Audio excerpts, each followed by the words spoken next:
দেখছেন এবং সকালে গেলের পরে কিন্তু সরকারি অবস্থান নেওয়ার পরবর্তী সময় কিন্তু প্রধান উপদেষ্টা বাগবন যমুনার সামনে যে কাকার মসজিদ রয়েছে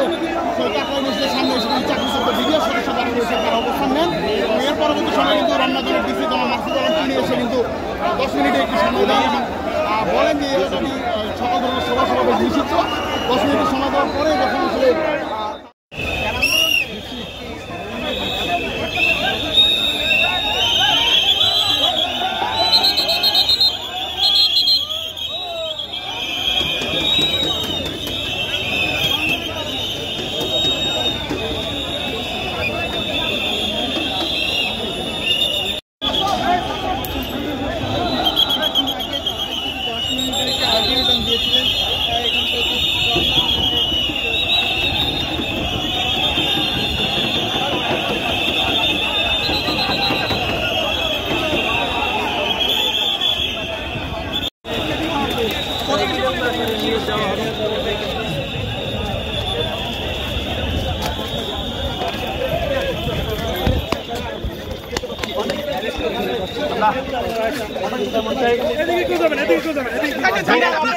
আপনার নাম